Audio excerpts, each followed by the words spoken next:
Hi, Nell. Okay.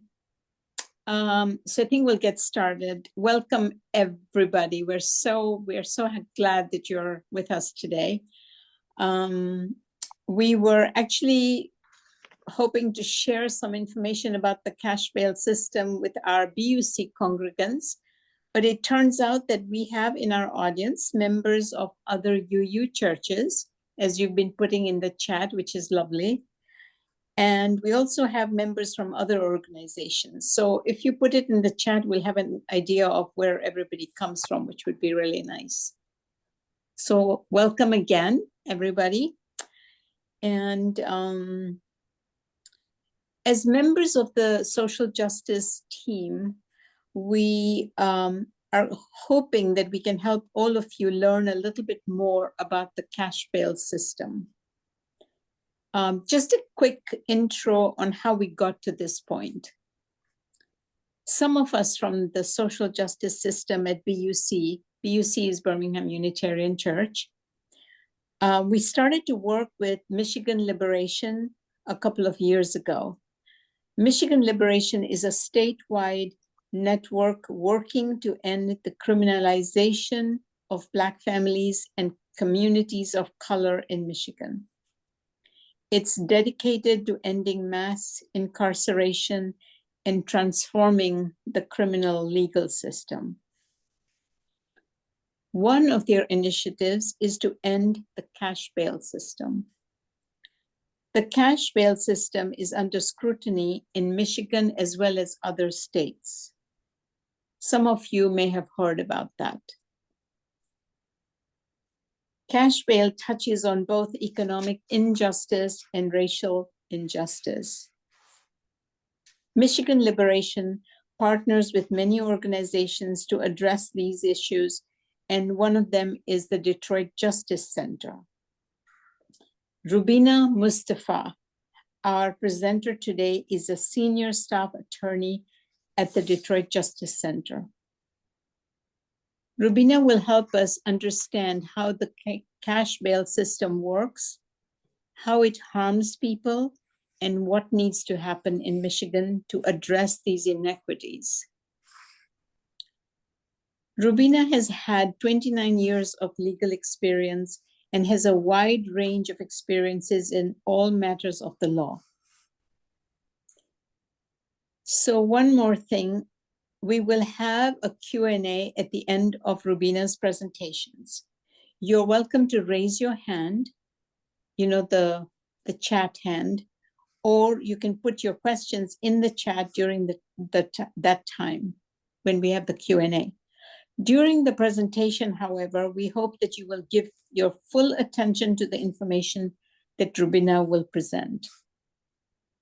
Okay. All right, take it away, Rubina. Thank you so much, Izzy, Mary Jo, and Birmingham Unitarian. I am really very honored to be here.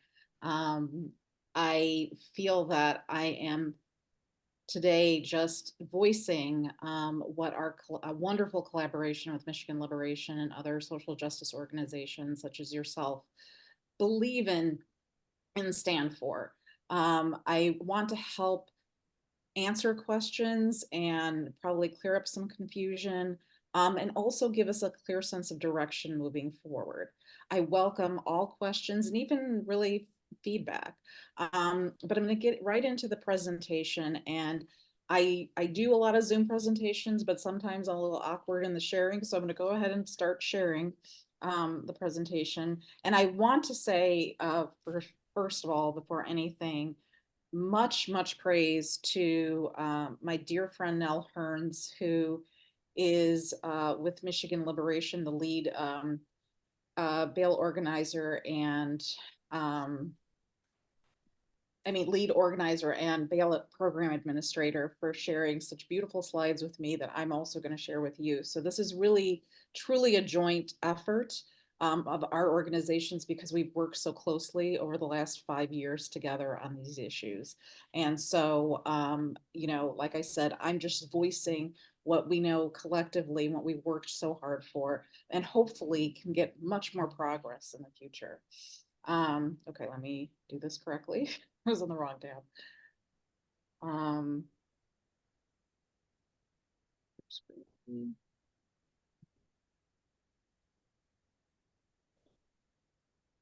Thank you all for your patience.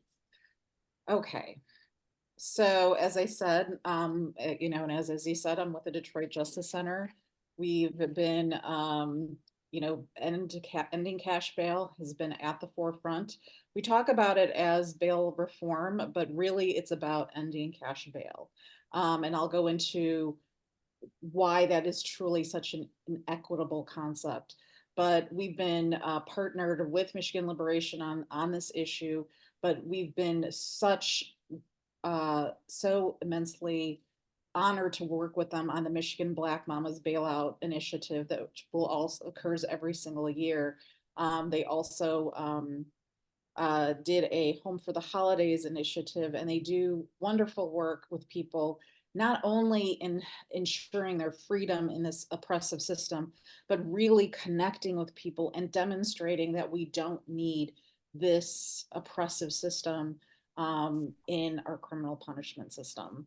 So, just a shout out to my good friends there. So, what is cash bail? And I put it in quotes because the word bail is another word for guarantee. So anybody who's been accused of a crime must promise or guarantee that they will come to all court dates until the case is closed. Now, that doesn't mean that can mean a lot of things procedurally, but for the purposes of this presentation, it really means until there's a verdict or a plea or some kind of sentence from the court in a criminal matter. And a bail is a specific type of guarantee that the court imposes on a person, and cash bail is an amount of money. So the court is all people who are accused of a crime must promise that they will come. That's the bail. But cash bail is about cash, and the court decides what that amount is. So why cash bail? Well, let's be honest, cash is king. Cash bail is easy money for the court.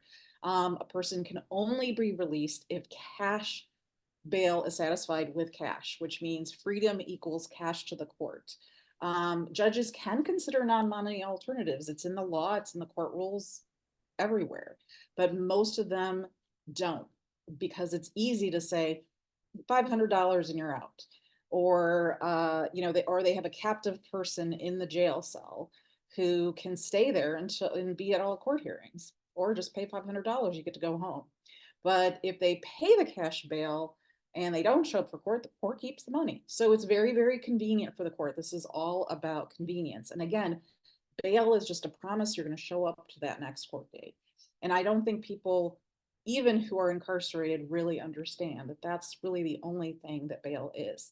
I do want to say that, yes, there are many instances, hundreds of instances where people are not kept based on a cash bail amount. However, our cash bail system has overpopulated the jails. And what we saw even during COVID is that there were tons of people in jail based on not being able to afford cash bail and being at risk of having COVID spread and dying. So how did we get here? Well, there's this little thing called due process, which is embodied in the Fifth Amendment of the US Constitution. And I won't read the whole paragraph, but my favorite part of the whole paragraph is what they call the due process clause, where no person can be deprived of life, liberty, or property without due process of law. And that is the United States Constitution. So that applies to everyone in the United States, including Michigan, right? So what does that mean in terms of being in custody and being in bail, having bail? I know that the Fourth Amendment, and I'm sorry, I'm a law geek, so I do like to clarify, the Fourth Amendment applies to searches and seizures and applies to arrests, and whether somebody can be arrested, and the court would issue a warrant for somebody's arrest. But the issue of being deprived of liberty, specifically when it comes to being held pre-trial, is a due process issue. And that's under the Fifth Amendment of the US Constitution. Um, and so what does due process mean? It means that all people are presumed innocent of any criminal wrongdoing. Um, and I'm just going to do a sound check here. Is there any problem hearing my sound at all? Okay. I can hear you, Rubina. Okay, thank you. Because sometimes my voice goes up and down, and I want to make sure that I'm not trailing off. Anyway, so part of that due process guarantee is all persons are presumed innocent of any criminal wrongdoing. The burden of proof is on the government, also known as the prosecution, to prove guilt beyond a reasonable doubt. You don't have to prove you are innocent. If the government accuses you of a crime, whether that's jaywalking or capital murder, they have to prove it beyond a reasonable doubt. That is their burden. Now, yes, I'm realistic. Some people will plead guilty. Some people will confess, so on and so forth. But it is never a person's burden to do that. It is always the government's burden to prove criminal legal guilt. So what does that mean in Michigan? So the Michigan Constitution also has a Fifth Amendment clause, which it also includes, which is true in the US Constitution, issues of double jeopardy, but also specifically talks about, in concepts of due process, the bailable, that people are entitled to bail. In other words, they're entitled to give a promise that they will come for the court proceedings, and they cannot be denied except in certain circumstances. And now, again, I'm a law geek, so I'm going to talk about some language. We have this: bail may be denied for the following reasons. It doesn't mean it must be denied, okay? And it's before conviction, be bailable by sufficient sureties. Now, surety is a concept in the law that does occur in the criminal context, but also occurs in non-criminal cases as well. But the idea of why this was specifically put in the Michigan Constitution is to embody a due process right to pretrial release. So people who are arrested and accused of a crime are entitled to be released prior to their conviction. They are entitled to it. So it is a right you have as a Michigan citizen, or anybody who is under the jurisdiction of Michigan courts. However, as we said earlier, cash is king, and a lot of judges think, hey, I just say $500, I get $500. But the exceptions are, as you can see, very, very high. They have to be, now I said the 2X habitual offender. That means the phrase habitual offender means somebody who has been convicted of a felony, a violent felony. So if there's 2 violent felony convictions in that person's history, a court can consider that and deny any bail. They can just outright deny bail. If they are charged with murder or treason, they can deny bail. If there is some type of life offense for a violent felony, armed robbery, and first degree CSC is criminal sexual conduct, commonly known as rape. Those are considerations the court can take. They can also take into consideration things like a person who committed a violent felony when they were released in the past, whether it was on bail or while they were on parole or probation. So there are exceptions to this constitutional right, but for most people in most cases, they have this right to have bail. So where do we get confused? The concept of bail, or the concept of ending cash bail, gets a lot of flack from people who think, oh my God, we're not going to be safe if you allow, if you eliminate cash bail. It's not about safety. And these are two very stark examples. And I apologize, I should have done a sort of trigger warning that I was using such stark examples here, but one of the examples is there was a 16-year-old young man who was accused of stealing a backpack in New York City. His parents couldn't afford the $3,000 cash bond. He spent 3 years in custody and before his charges were dismissed. And subsequent to that, he ended his own life because of the trauma of being incarcerated for so long. Contrast that to Mr. Kyle Rittenhouse, who we know was charged with 2 murders in Wisconsin during the Black Lives Matter protest of 2020. He was bailed out for $2 million because wealthy gun rights supporters crowdfunded to raise his bail. So you have a kid who's accused of stealing a backpack, can't afford $3,000, is traumatized for 3 years in custody. Now Kyle Rittenhouse was acquitted also. I'm not going to take that away from him, but he was able to get bail and his charge was much more serious in Wisconsin. So what are these harms? So as I said, bail is a guarantee for a person to come to court, but there isn't a guarantee that cash does this any better than reminders or supportive services. And, my dear friends here on the call that are from Michigan Liberation will tell you they have the proof. They can show you the receipts that if you help somebody get to court, if you remind them, if you support them, if you are behind them and they know they're not alone, they will go to court and take care of their matters. Cash bail actually, when it became a cash cow for courts, actually increased jail, the inmate population, and not only adult populations, but also juvenile populations. So it increases jail populations, which increases the services that are needed and so on and so forth. It's, of course, disproportionately hurts the poor because a person who cannot afford a couple of $100s for bail is going to stay there pre-trial. They're going to lose their job. They may lose their housing. They may lose their children. So that's breaking up families, increasing homelessness. But there are statistics that this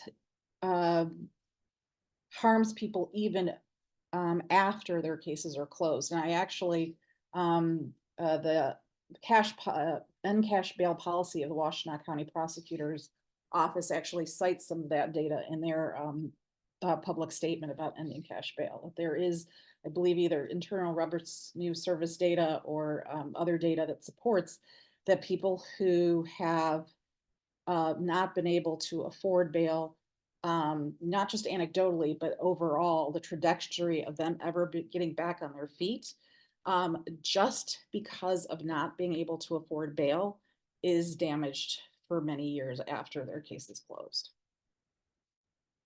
So there has been, and I am going to pause here. Izzy, Mary Jo, is there something I missed or should address further? Okay. And I certainly will take all questions as we go on. I kind of want to get into the meat of what we need to change here. So what is ending cash bail? And I'll be honest, before I go into the legislation, I probably should talk about why I'm saying ending cash bail besides bail reform. Truthfully, I'm a constitutional rights person. So if you have a right to be presumed innocent before, and it's the government's job to prove that you're guilty of any kind of crime, and they have to have the evidence, they have to have the receipts, then my position is you should be free. Freedom should be free. There should be no imposition where you have to buy your freedom when the government has the burden of proving that you've done anything wrong. They have to prove you know, that safety is an issue. They have to prove those things. And so in other systems, I did mention Washtenaw County, the federal system. Now, technically, there are cash bonds that people do when they are arrested for federal crimes. And yes, those are far more serious, but um, for the most part, judges do a specific custody hearing. They do a release hearing. They go over a lot of factors about whether someone can be on release, maybe supervised release, maybe not supervised release, but they do have a hearing. So ending cash bail is really about making the system fair for everybody. So when we have to balance the questions of safety and the questions of justice, you can do that, and it has been done in the federal system for many years. We could even say that the federal system needs improvement itself because it hasn't, you know, completely eliminated it. Because we know that the poor are disproportionately prosecuted versus in comparison when we compare people who are economically stable versus those who are not. But it does exist in the federal system. In Washtenaw County, theirs is a couple years old. They have found that there is more compliance and the cash bail isn't necessary, and they've kept their policy. Now, that's the prosecutor's office. There are local municipalities may still use cash bail in the Washtenaw County system, but that's on the county basis. And I don't mean to confuse, but there's different jurisdictions that can implement the policy differently. And Illinois passed the Safety Act. And I was trying to look to see if there were statistics, but it's hard because Chicago has a high crime rate. But so I don't know how the statistics are being compiled. And the Safety Act, it's SAFE -T Act, was passed in Illinois, and it was challenged. And the litigation ended pretty much by the Illinois Supreme Court upholding the constitutionality and the validity of the legislation. So it kind of officially went into effect September of 2023. So it's a little early to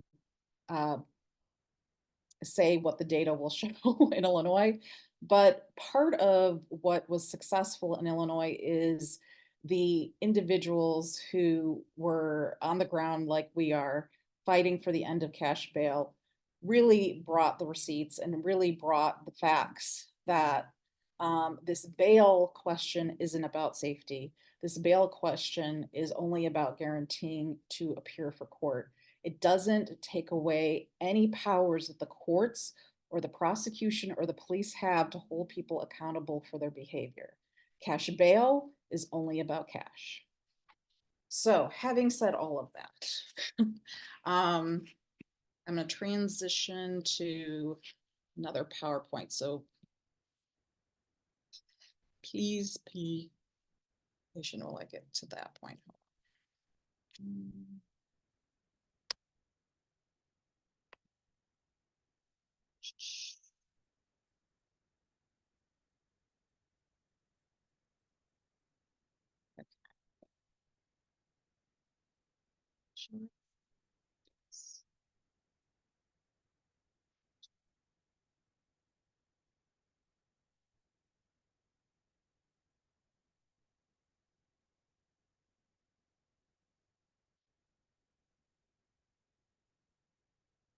Okay.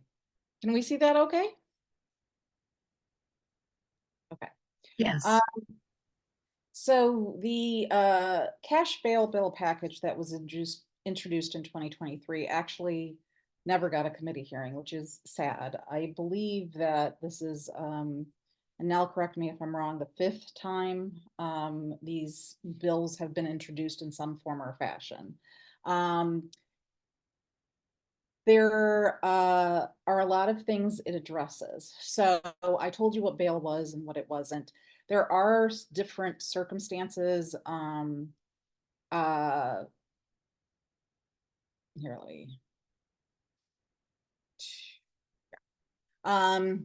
There are different circumstances that it addresses. It's not eliminating cash bail, but it has to be reintroduced because the session for that they were introduced in went and passed, so it would have to be reintroduced again. I believe, yeah, because it was introduced in May of this past year, so the package would have to be reintroduced again.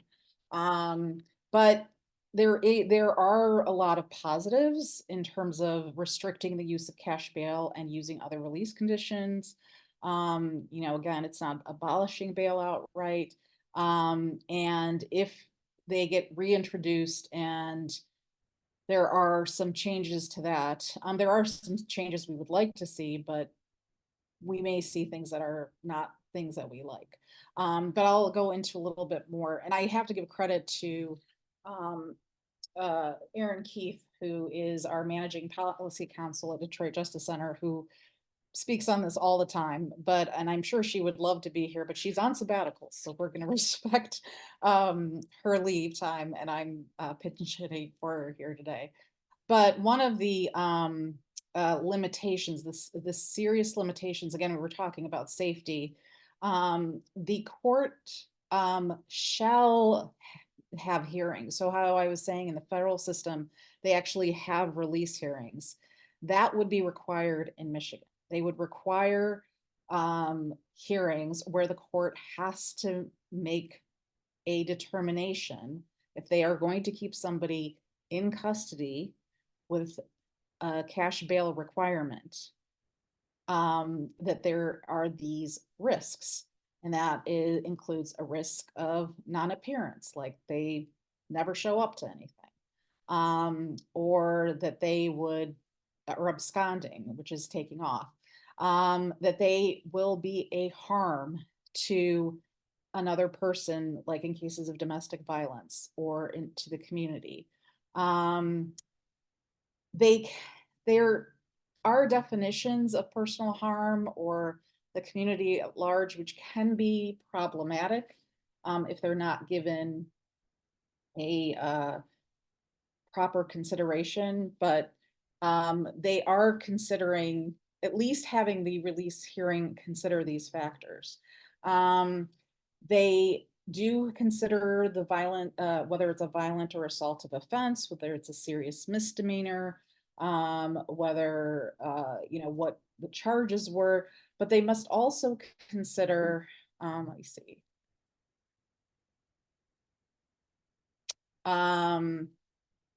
They must also consider a person's ability to pay. So again, when we're talking about cash bail, it's about cash being king and people being forced to pay for their freedom. Many of the people who have been harmed by cash bail simply cannot afford that.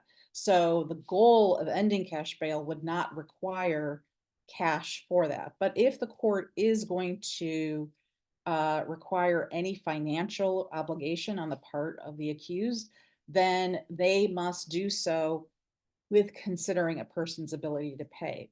Under the current law, and so I know there may be questions on this because I don't want to confuse, but under the current law, there are some limitations in terms of, well, if the fine is, a certain amount, the bond can't be more than double that amount. Or if the sanction is such and such, it can't be, it does talk in terms of numbers. But if a person cannot afford a fine, they're not going to afford double that fine either as a bond. So what's nice about at least this consideration about the ability to pay is it's not dependent on what the punishment would be. It's not punishing the person beforehand. So they must consider an ability to pay. And if there is no ability to pay, they can consider what they call a non-monetary condition. And I will go over that in a little bit, but I wanted to sort of highlight that. And here are examples of non-serious and non-violent crimes that can be charged of people. And again, nobody's saying there shouldn't be consequences for behavior that violates the law. This is just about legitimate fairness. If a person is accused, they have the right, as we know, under the Constitution, under due process, to be free pre-trial to before they are convicted. They should not be punished before conviction. And so there's some recognition here that, okay, if safety has to be balanced, there are certain cases, there are certain examples of offenses where, yeah, we know, like for example, retail fraud is not necessarily is not a danger. I mean, it's, they probably have to stay out of Myers or Macy's or some other store, but they're not a huge danger to the public. They can stay out on what they call personal recognizance or not having a money condition for bail. And so what are other positive features? We have a guarantee of a speedy trial with a time limit. So, as I said, one of the sad examples that we've heard is people spending years in prison. And if they're going to have to be in custody, there is a time limit that they can have the case dismissed if it's after 18 months.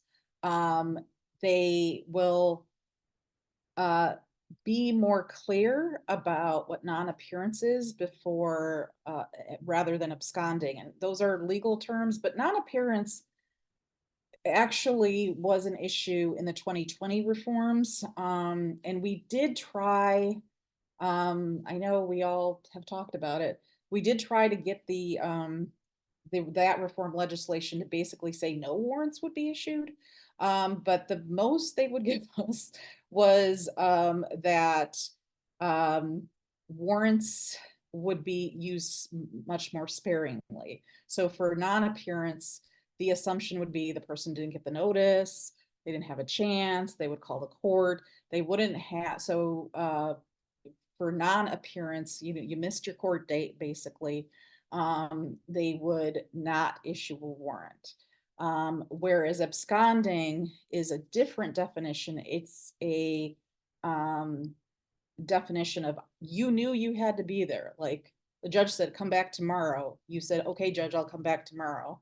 And you willfully decided you weren't going to show up. So there's a legal difference between that. And it's important to point that out because the law allows the judges now to issue warrants for non-appearance, not as easily as they could before 2020, before the 2020 laws, but non-appearance and absconding aren't per se defined in terms of not showing up for court. And this would at least clarify that. And there are some other issues in terms of electronic monitoring that hopefully would be tweaked out. I can't say what would happen when this is reintroduced, but our position, as abolitionists is there shouldn't be electronic monitoring. If you're free, you should be free. People are often put on tethers, either an electronic tether that they have to be at certain places at a certain time, a GPS tether. Sometimes it's, a drug testing tether. And it's just another form of incarceration. So we're against all kinds of pretrial monitoring. However, some of that is in this legislation of circumstances when that would be allowed. Pretrial Services Division would be created under this new legislation, which creates a division within the county court system or incarceration system administration to monitor and provide data. So it would not only provide data as to who is on pretrial release, but the idea is it would also provide data on things that people needed. So potentially, I mean, the goal is to service people to make sure they get to court, even if it's giving them a ride or a bus ticket or a reminder. something to ensure their appearance. Again, it's supporting their coming to court. It's not punishing them because they have court. And of course, the big one, the ability to pay. Again, because the laws now allow for judges to have wide discretion in setting amounts, like I said, double the fine. The ability to pay assessment is incredibly important. So having data, I mean, we do, from the data we do have, we do know that people of economic, who are in lower economic status and disproportionately people of color are affected, but this would definitely create a government-based data system that quantifies exactly what's happening, who's impacted, and the effectiveness of pretrial services. So, you know, I probably don't want to spend too much time on this. I did reference the release hearing, but the reason I wanted to talk about this just a little bit is this is talking about a conditions review hearing. So, and this is getting a little more into procedural issues, but it's important too, because this would come into effect if this law ever passed. It would come into effect in two ways.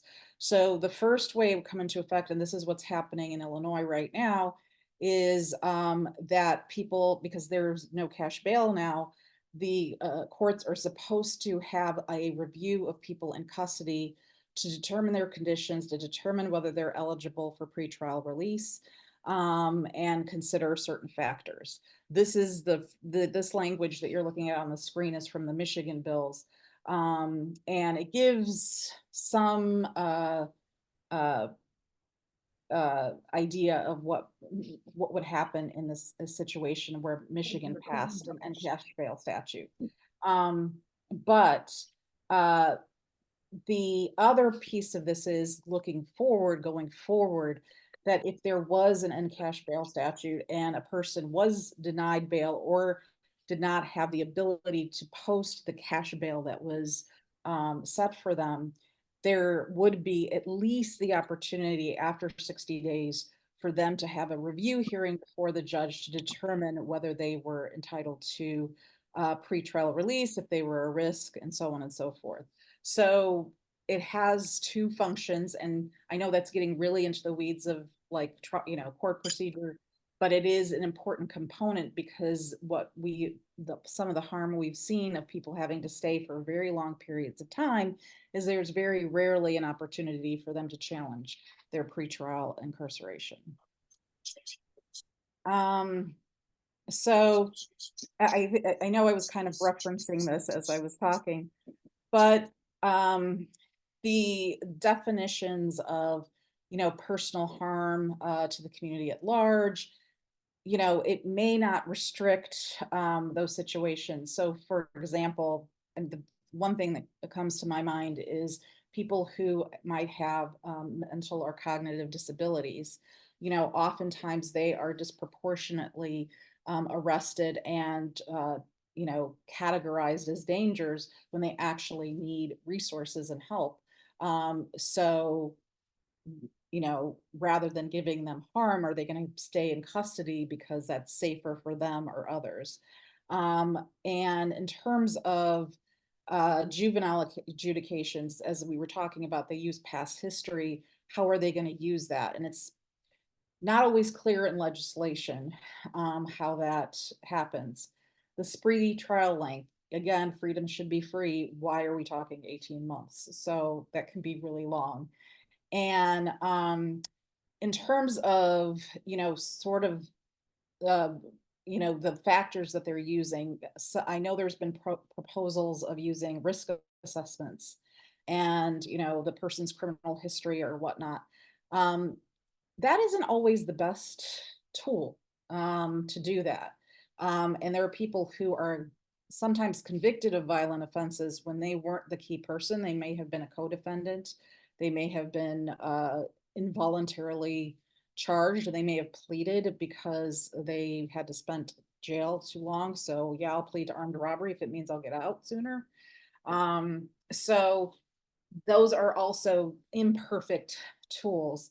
And bottom line, of course, abolitionist, it's not abolitionist. Again, we're starting from the Constitution, due process, you're free, and you have to be proven guilty before you are in custody in jail as a punishment for your crimes. So that's the big thing we don't like, but we know it's a work in progress. Anyway, let me see, do a time check here. Um,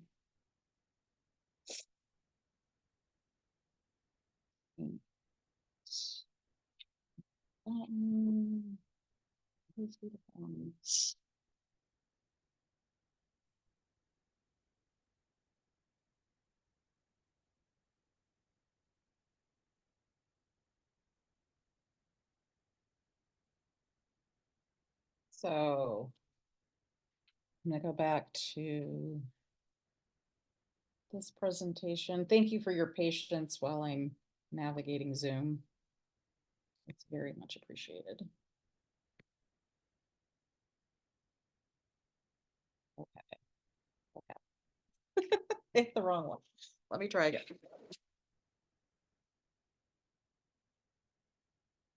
Where that is. This is where this is. Okay.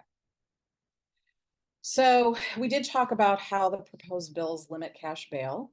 The court has to have a determination on the record. This very important thing. They have to determine that that individual, not just Joe Blow, your bond is $500. That individual presents a clear and convincing risk of not coming to court, absconding, which means willfully not showing up for court, or presents personal harm. Again, non-appearance is missing court. Absconding is willfully not showing up for court. And personal harm, and I really appreciate Nell putting this together, like it's bodily injury or emotional distress. Again, this may not be very inclusive because we're talking about people who may have mental health issues or cognitive disabilities. So will there be some assessment about this that is supportive of the person and compassionate? This is kind of a gray area, we're not sure. But again, there has to be clear and convincing findings and evidence that the prosecution must present to the court that this is what is the case in order for the court to make a finding that this person is at risk unless they are in custody and determining their bail. And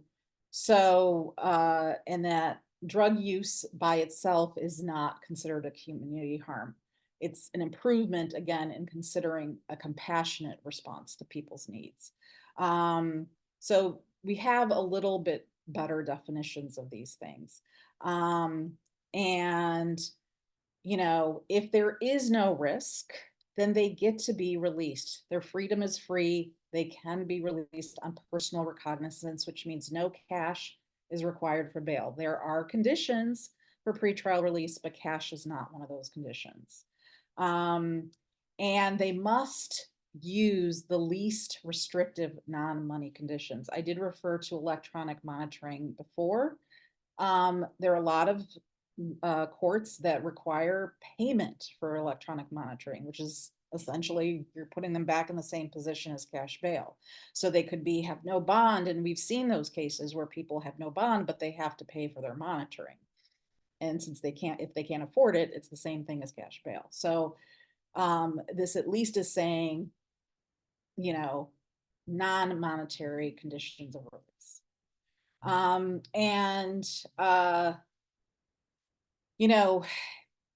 As I said before, they have to have these factors. They have to do findings of fact in a open court hearing where they are finding that this person is an actual harm and what facts make that the case. And again, that's the prosecution's burden. It's not the individual's burden. So there are always in pretrial release conditions. And I'm sorry, I could talk about this for hours, so I don't want to get too much into the weeds, but this is true. When now, if a person gets cash bail and they get bailed out and they abscond or they commit a new offense or anything, that bail can be considered broken or revoked, because they did not meet the conditions of their pretrial release, which is usually they must show up to court, and they must not commit new offenses while out on pretrial release. So generally speaking, this is, consistent with law that there is now. So again, we were talking about ability to pay. This would make a huge difference. There is consideration of a person's ability to pay. I believe there is um, going to be forms that would be given out to people to actually fill out their assets and their actual abilities and finances, so that the court is, it's not in the court's ballpark as to how much the cash is. They have to give reasonable, achievable ways of pretrial release if they believe cash bail is required. Now, EM is, of course, referring to electronic monitoring, which, as I said, we oppose. But if electronic monitoring is required, and it's not available, then the court must consider that they can be released without electronic monitoring for other conditions, or they just can't hold them indefinitely until electronic monitoring is available. And actually, during the pandemic, we discovered that there were people who were given no bond, and they were kind of deferring some electronic monitoring payments, but there was just not enough people to do tether during the pandemic to get people released. So people were waiting for days to get electronic monitoring. So this is something that we've seen can be an issue, and people shouldn't have to be tied to a system that isn't that isn't prepared to deal with it. So we shouldn't punish the person who is innocent until proven guilty with a system that isn't prepared to deal. So, and as I mentioned, the financial disclosure form would be provided to each person to list their assets and abilities. And as we know, getting people out of custody reduces the jail population. I think this points out the positives we've already said. Having data collection at every point, 60-day automatic conditions review hearing, letting people know that they have a right to have their conditions reviewed if it impairs their liberty. This is true for people in custody, but also going forward if the bill passes. And having a pretrial services division, and again, the goal is to have a division that supports people coming to court rather than punishes them for having a court case in the first place. So I'm going to stop here, because I could go on and on. But and I love the last question that was posed about what makes our community safer. But I do want to invite people to think about that question, but also, to join us. You're welcome to join this movement. And, the pledge we're taking is bold against bail. And I will read it because it's a beautiful statement. So give me a moment to share that part of the screen.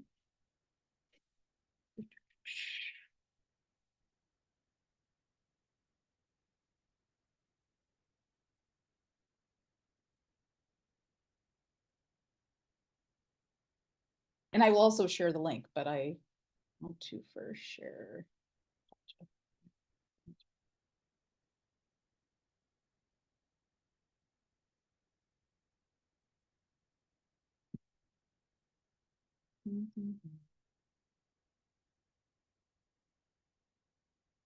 And like I said, our wonderful collaborators with Michigan Liberation and all the wonderful people who volunteer their time, including some people on this call, have brought this. Now, how do I expand this? Oh, bring things up here. Here we go. Okay. As Michiganders, we value liberty, equality, and community safety for everyone. These core principles should serve as the foundation of our state's criminal legal system. Yet our current cash bail system undermines these values by jailing people based on the amount of money in their wallets, thereby driving racial and class disparities with no improvement to public safety. One day in jail pretrial can mean the loss of homes, jobs, and even children, while a person is still legally innocent. We know that we can achieve true public safety by investing in housing, education, mental health, and employment. What is the pledge? I will join with others to call attention to the harms of the cash bail system and demand a change in laws and practices, eliminating cash bail use throughout Michigan. I pledge to be bold against bail, knowing that contributing my power can change everything. So kudos to my colleagues for coming up with that beautiful statement. And I'm going to copy the link and share it in the chat. Oh, I should have kept that up. I'm sorry, but I'll do it later. But I'm sharing the link in the chat for those who would like to sign up for Bold Against Bail. And thank you for being such a lovely audience. I do see some good questions in the chat, but I'm going to let my hosts guide me where I should go next. So if you have a question, please raise your hand. Otherwise, we'll go to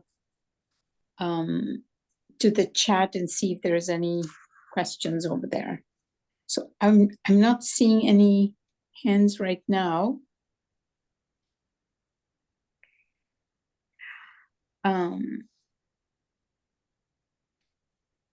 So the first question, Rubina, is from Randy Block, and he says, what about middle income people who can afford bail? Is there a criteria for who must pay bail? Randy, thank you very much for that question. So the concept of bail is, again, that guarantee that you'll come to court. So anyone who is required to have a cash amount when they are in custody must pay bail. So currently under the system, it's discretionary for the court to say, oh, if you're poor, I won't make you pay bail, or there's something else I can do. It's up to the judge. And since there is no income screening or ability to pay assessments done, a person who can afford bail is simply affording bail and they're getting out. So there is no, actual income screening. Now, they can certainly, I've seen bail hearings, or not bail hearings, but custody hearings where a person is arraigned. They're arraigned after being in custody, like they're arrested, they got picked up for a suspicion of a charge or on a warrant or what have you.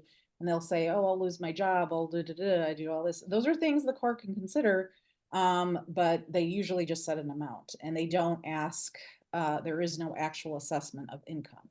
So, the question is should there be a cash requirement? And we say no. I mean, whether you're a millionaire or you're, on food stamps, there shouldn't be a cash requirement for your freedom because you shouldn't be incarcerated. And I hope that answers your question, but feel free to ask another. Do you want me to go to the next question, Izzy? Yeah, please. Oh, I think, does Randy have his hand up? Randy, do you know? Okay. No, I got the question answered. Okay, good. Yes, the next question is from Mary Masson, and she wants to know who has cash bail jurisdiction, the local, county, state, federal? Is the reason people sit in jail when they do not have cash bail for any period they do not have sit in jail for any period is because they had no hearings. Is there a time limit from being charged to a hearing? I love you, Mary. You're a deep thinker just like me. You have so many questions. I will answer each of those. So who has cash bail jurisdiction, local, county, state, or federal? So the wonderful thing about having many governments that we answer to is that each of those governments has jurisdiction.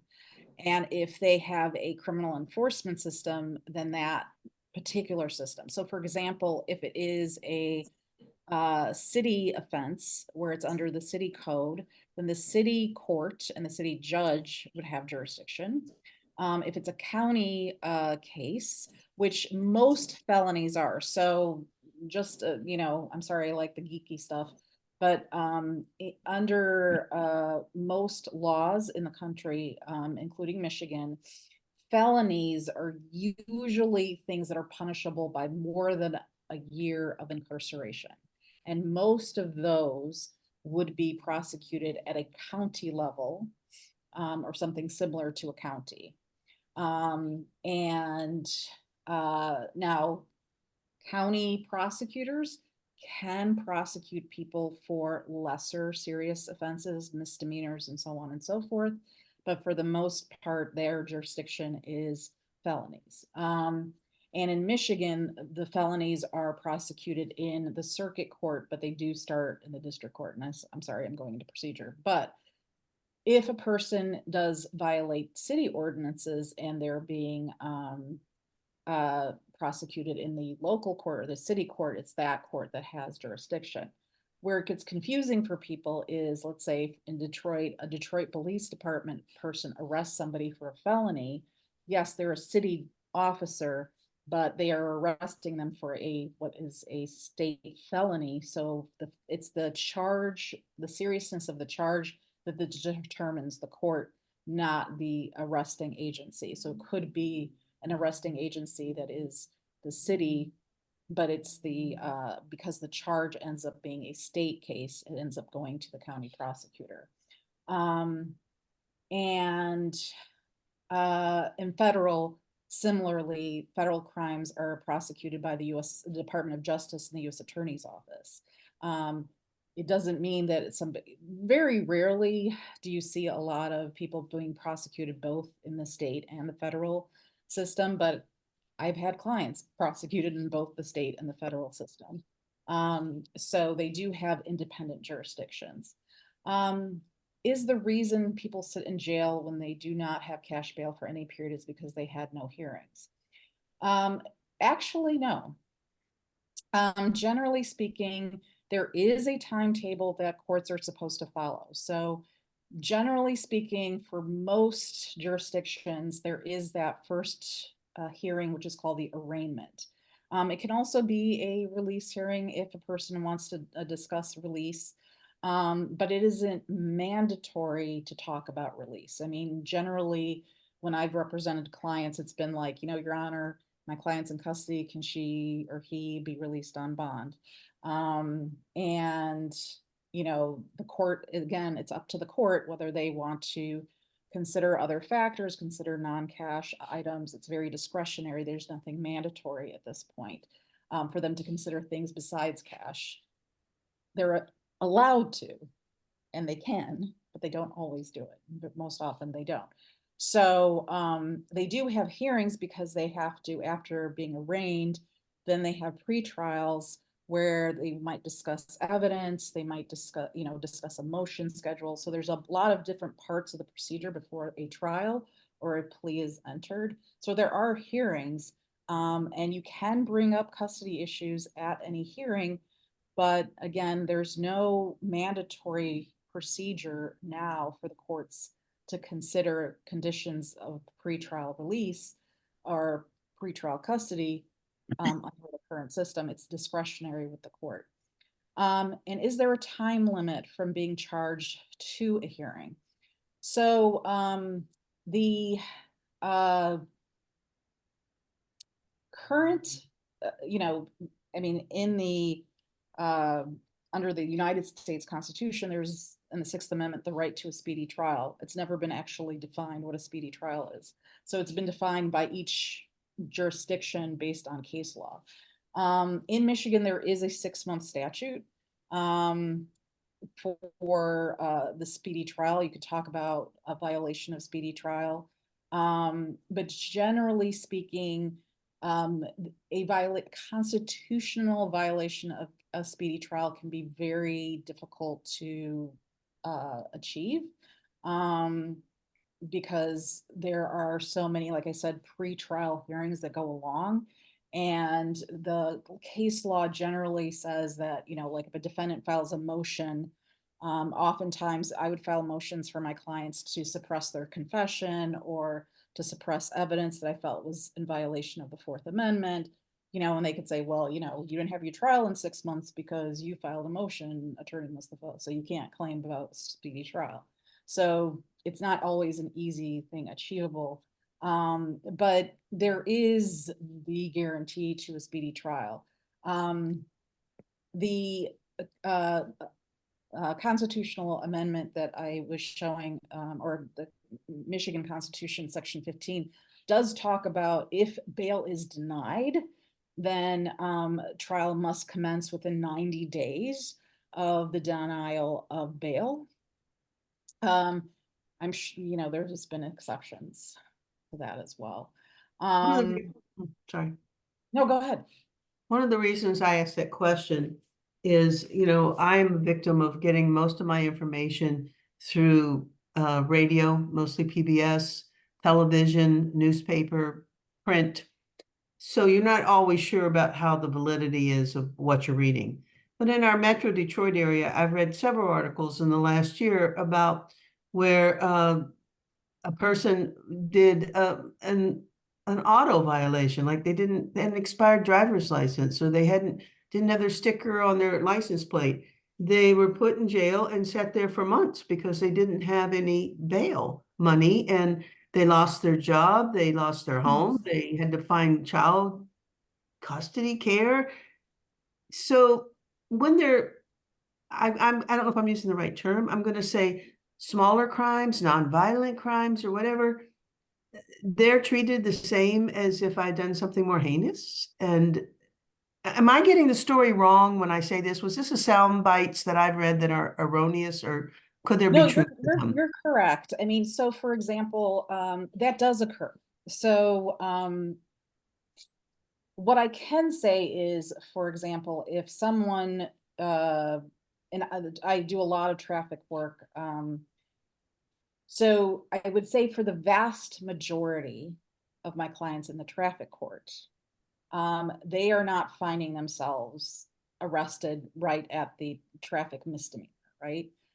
For having, you know, not having a valid license or a suspended license. But prior to the reforms, before October 1st, 2021 and April 1st, 2021, police officers had a lot of discretion. So you had a spectrum of what things could happen. So what you've seen, yes, has happened. People have been arrested. I've had clients who've been arrested multiple times for having a suspended license. And their reasons for having a suspended license was they couldn't afford the first ticket they got. So for decades, they were not able to restore their driving privileges and racked up the tickets. So because they had so many suspended licenses, they were, you know, arrested over and over again.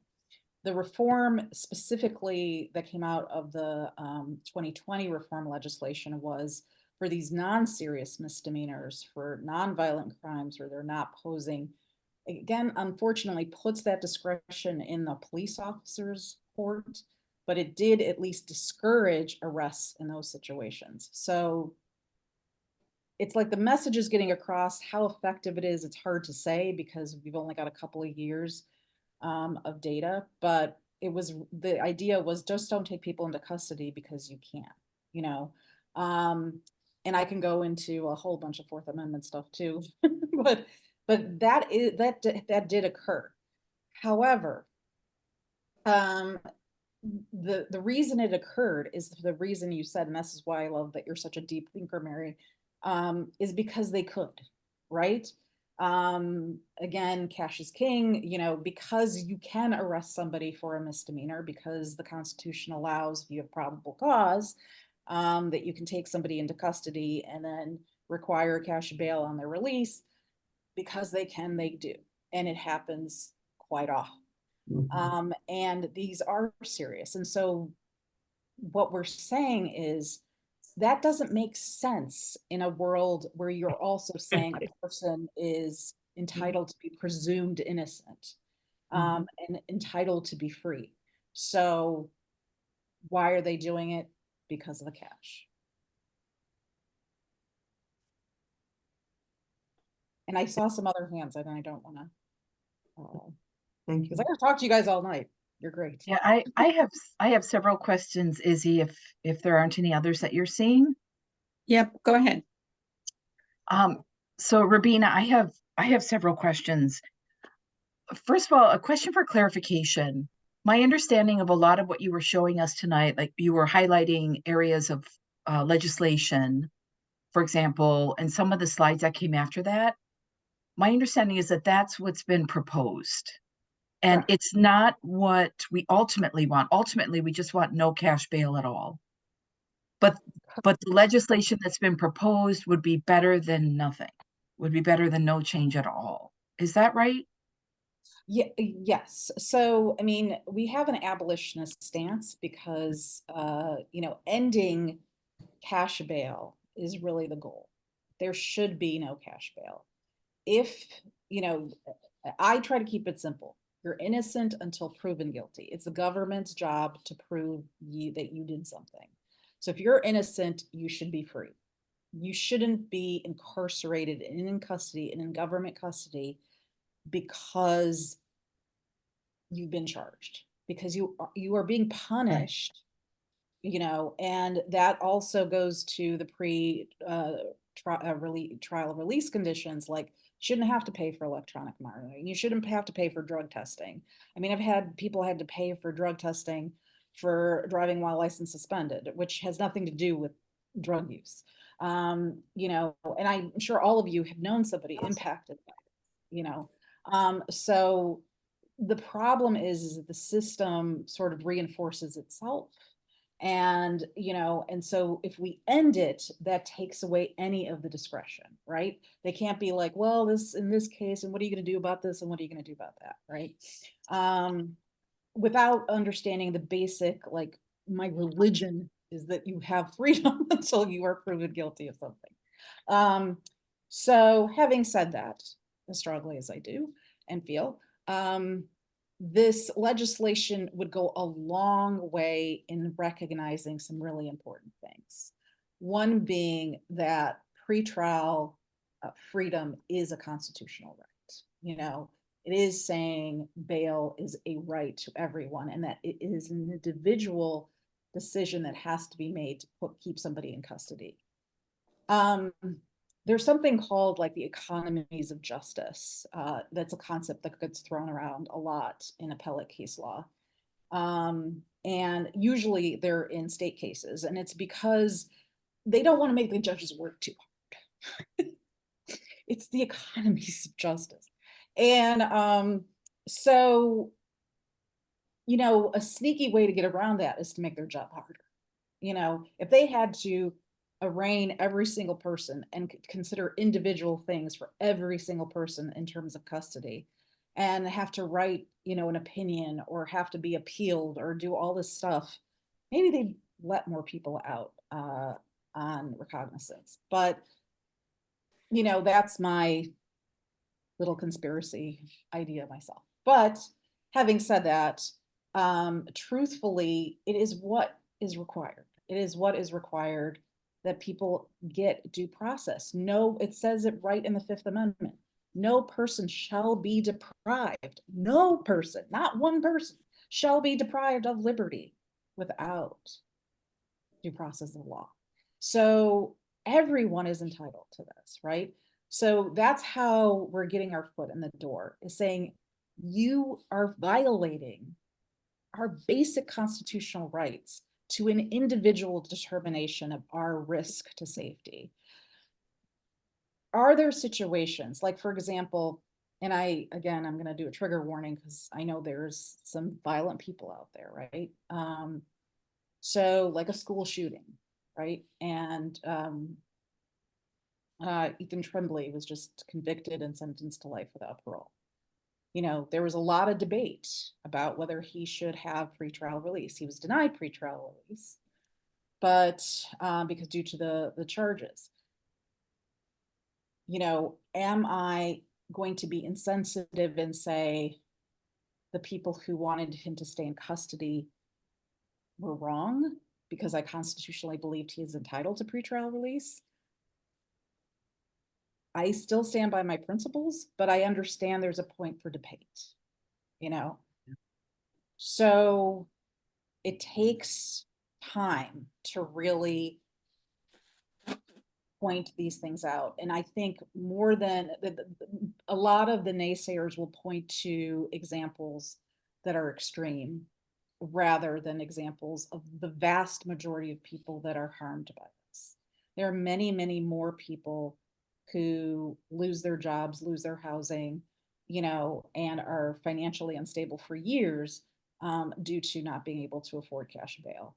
And the Illinois efforts show that. I mean, we have the data too, but really that's what took it over the top for Illinois. And it really, when you look at how the system is implemented, you see that something has to give. So one of the things that like, and I'm going to give Erin Keith, our managing policy council, credit for this because she's looked at this very closely, as well as Safe and Just Michigan, which is also our organization that works with us, John Cooper. The issue is political, right? I mean, at the end of the day, we have to have a consensus as a state about what we're going to do about this. Can we bring more people into the bold and against bail fold? Absolutely. And we need to do that for the vast majority of people who are harmed by this. You know, not the extreme cases, not the exceptions, but the vast majority of people who are harmed by cash bail. We can do that. But we have to contend with the fact that there are going to be extreme cases, and we have to give, if we want clear direction, we have to give courts the tools to use them. So as hesitant as I am about being a reformist, I understand the realities. You know, we're all practical people here. But reform does go in the right direction. We have seen that with the 2020 legislation that was passed. It leads to better conversations. It's leading to some cleanup legislation for some other matters. So we're making progress. It may be challenging to have these conversations. And one of the things that I wanted to be able to provide is people kind of with a script of like, what do you say to a policymaker or a county official or a legislator about why you're bold against bail? You know, for me, it's like, don't punish poverty. Punish behavior, punish crime, don't punish poverty. Or it is, we have more to gain by stabilizing the community and making sure people are in their community, taking care of themselves and taking care of their family and supporting them in addressing their court cases. We have more to gain as a community than we are losing in how the system is now. Because if you destabilize a family, you create poverty, you create homelessness. Let's stabilize people.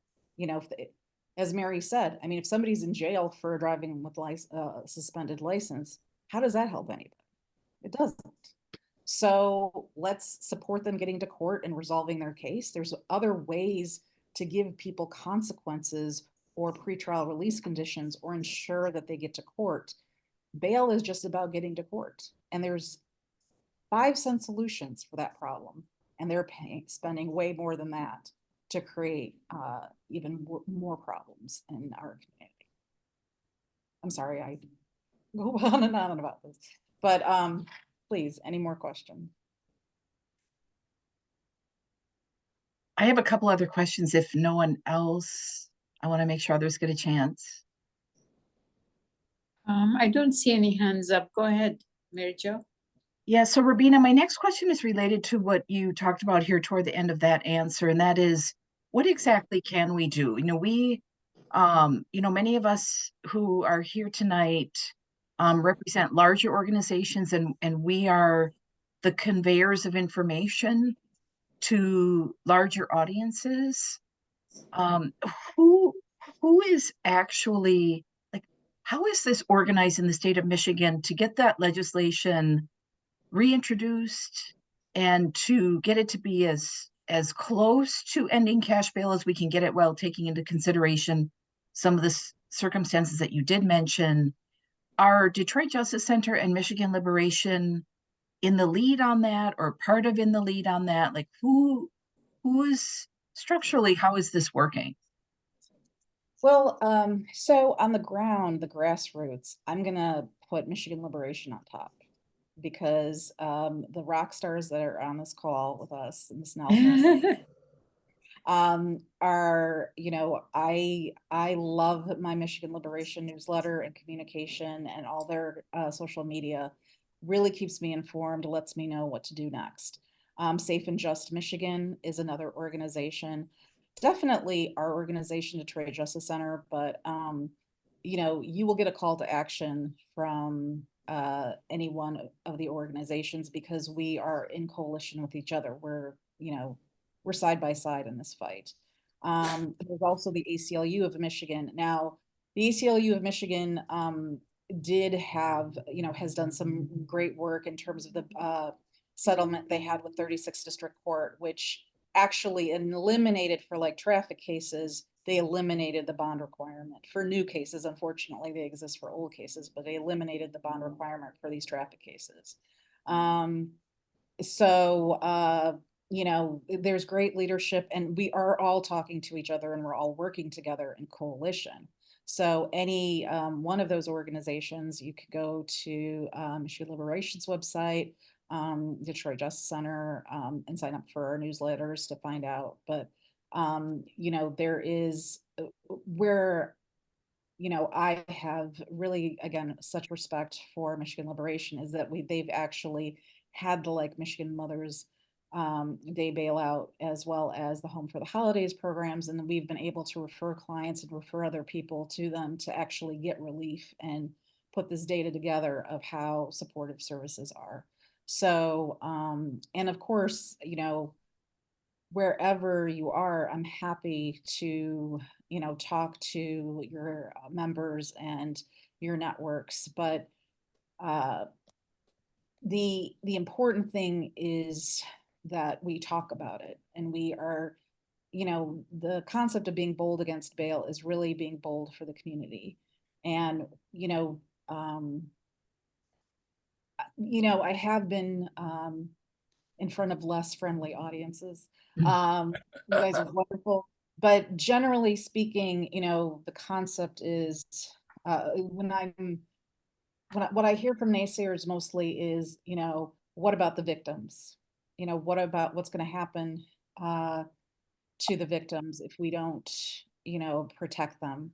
And we care about safety. As we said in the pledge, we care about community safety. That is very much a huge part of this principle. But you ensure community safety by ensuring community stability and really addressing questions of safety. Putting somebody in jail because they didn't show up for court for a traffic case is not about safety. It's about cash. So if you want to talk about safety, yes, let's have a conversation all day long about safety. But this is about ending cash being the king. It shouldn't be the determination of freedom. Our freedom is guaranteed to us in the Constitution. It shouldn't be paid for. by the people who can least afford it. And then one other quick question, if I may. This is in a little Sure. different vein. Some of our legislators may not be very persuadable on the basis of the injustice of this, or, you know, your argument about the stability, the importance of that stability to security ultimately. However, this is very costly, right? I remember hearing, it's probably a while ago now, it costs at least $100 a day to hold someone in jail because they can't pay bail, and that money doesn't come back. So is there an argument, a piece of this argument to be made that this is awfully costly for our state, maybe for our county, or are the numbers not big enough for that to matter? No, they do matter. And I think so there's a couple of pieces of data that are really important. So the Vera Institute, in as part of the work of the pretrial and jail task force that took place, they released their report in 2020 along with the commission, the task force releasing their report, and it has a good amount of findings that really probably, and now correct me if I'm wrong, I think it's like 3/4 of the people in jail are pretrial and for non-violent offenses. So they definitely came with the numbers, and it was Vera Institute, which is a national organization that went, I believe, to some of the larger jails and was able to compile that data. So it's definitely in the task force report. It's definitely in the Vera Institute report. But there's also, I believe, the Marshall Project, Safe and Just Michigan, also have data in their on their websites as well. You know, just for national, people are interested in Safe and Just Michigan has state statistics. Marshall Project is a national organization, but you know, there's the economic piece, but there's also this is reminding me. Thank you so much, Mary Jo. Americans for Prosperity is actually considered a conservative leaning organization, and they are very supportive of ending cash bail.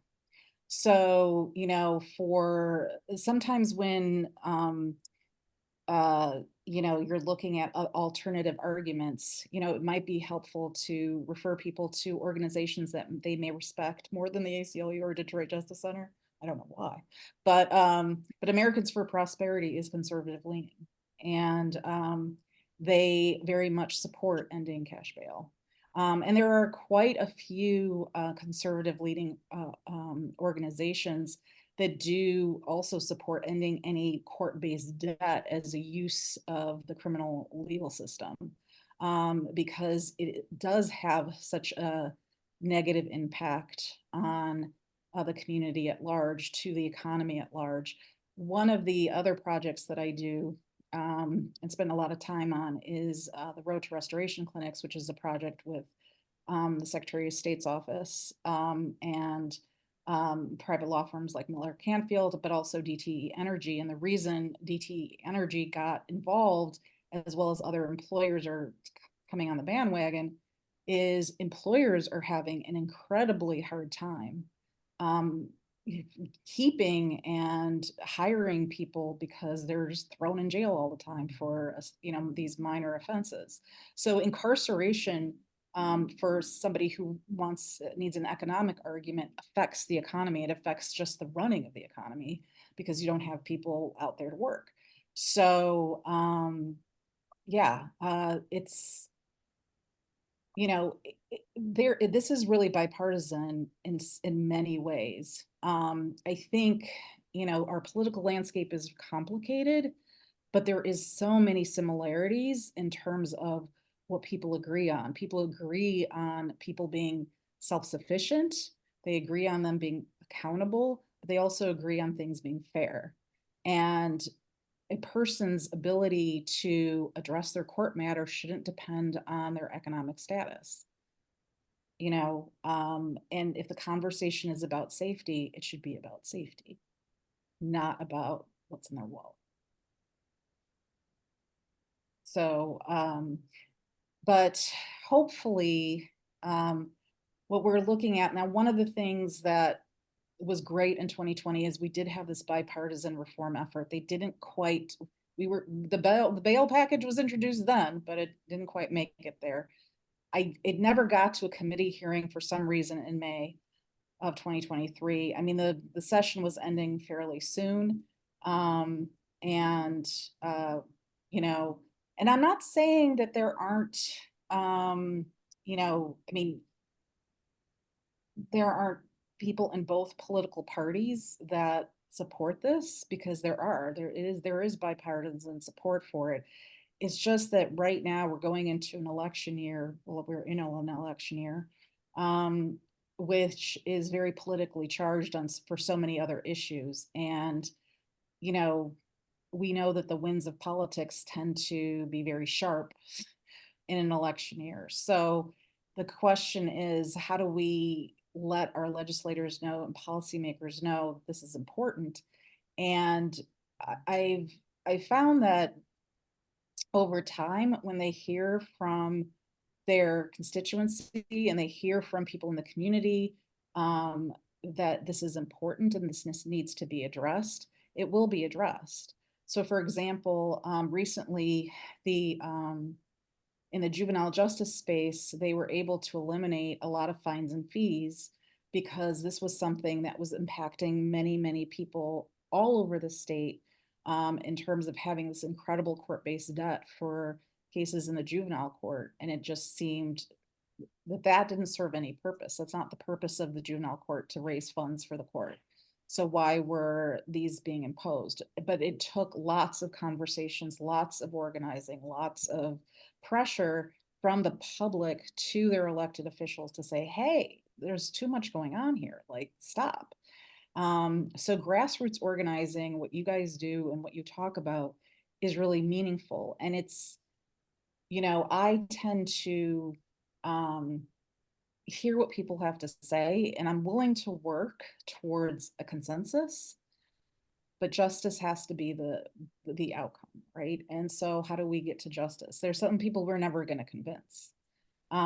There's a lot of judges I haven't been able to convince about getting people pretrial release. And like, for example, I had during COVID, I had a client who did get COVID, and I asked for pretrial release, and the judge was like, how bad is he? Is he dead? Does he have to go to the hospital? You know, and I believe he had already been sentenced. But he was close to, you know, he was, you know, close to getting out of jail anyway. So I was just like, he's sick, let him go home and get better. And he's like, well, is he dying? You know, so okay. So, you know, there are some people you're not going to convince, you know, but I think it's about really letting people know that the information is out there if they want to be informed and educated, and that this isn't about us versus them. This is all of us working together for a better, safer, more stable community. You know, we are doing this collectively to make it better for everybody. So this isn't a us versus the police, us versus whatever. It ultimately makes the court's job easier if they know people are going to show up for court, and they don't have to issue warrants, and they don't have to do bond hearings, and they don't have to do this. We can make the case that your life would be easier if you just made it easier for people to come to court. So yeah. Yeah, one more final question here. Izzy, are you seeing the question here about how to get to the pledge? Yes. Oh, but I was going to see if that question we just need to put it on our whatever visual we have. But if nobody has any questions, we do need to come to a close. And the question, Rubina, was to see if you could put the bold on Bold against bail. Yeah, the link that they can sign it. If you could put yes, it in and I will definitely share it with you as well. Thank you again, Ms. Snell. Put it in the chat. Yeah, there it is again. No problem.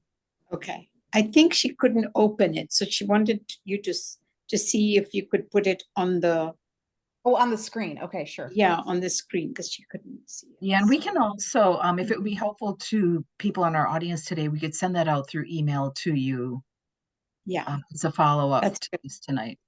that's a good Regarding idea. that link, I would advise people that it is an H letter O, not a zero. That was my trouble initially. Oh, okay. Once I found Michigan Liberation, and I on that did not get to it either. Thank you very much. No problem. Okay. But this doesn't have the pledge that I think you put up. No, this is so when you click the link, this is what it will lead you to. Is the Bold Against Bail pledge All right. itself. Thank you very much. And then it automatically, so this is a Google form.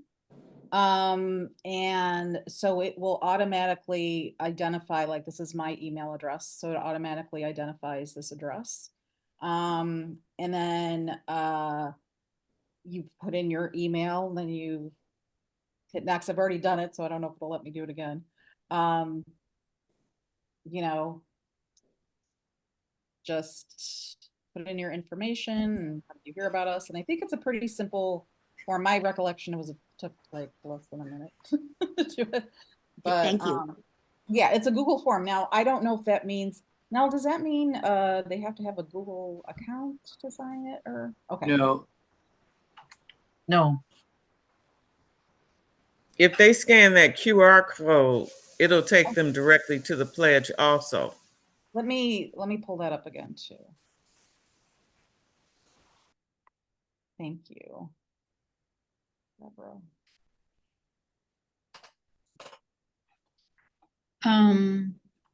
So while Rubina is doing that, I want to thank everybody for being here today, taking valuable time out of your day and not watching the game and coming to hear Rubina instead. So we really, really appreciate that. Thank you so much, Rubina, for presenting a very wonderful and clear presentation on the cash bail system. And also thank you to Deborah and to Nell for being here today, despite the fact that you're supposed to be on vacation. So we're so glad that you were able to come. And thank you, everybody. And feel free to leave now if you want to, and you can stay if you want to, and make sure you sign the pledge. And if you're not able to do this, we'll try and send it to you on email anyways. Thank you, everyone. Thank you so much, Izzy. Thank you so much, Mary Jo, for hosting this wonderful webinar. Thank you, Rubina. Awesome job. Just really the UU Church, UU Musian. I just can't say enough good things about you guys. We love you, seriously. Just we really, really love this coalition, this partnership that we're working on together. And just want to educate the public in terms of what's going on with the cash bail system. Wanted to say one thing with regard to that. On any given night in Michigan, up to 8,000 people can spend the night in jail, accused yet not convicted because they do not have the money, the finances to pay for their freedom, to bond themselves out. And, this is a gross injustice to even what our Constitution say. We are presumed innocent until proven guilty. And so this is definitely harming those that don't have the means, criminalizing the poor. And so definitely please join our pledge, and please pass it on to others. This is going to be a hard fight, but guess what? We know Illinois did it, we know New York did it, and we are very optimistic that here in Michigan we can do it as well. Thank you. Thank you, Nell. And thank you, everybody. Good night and be well. And we'll see you again another time.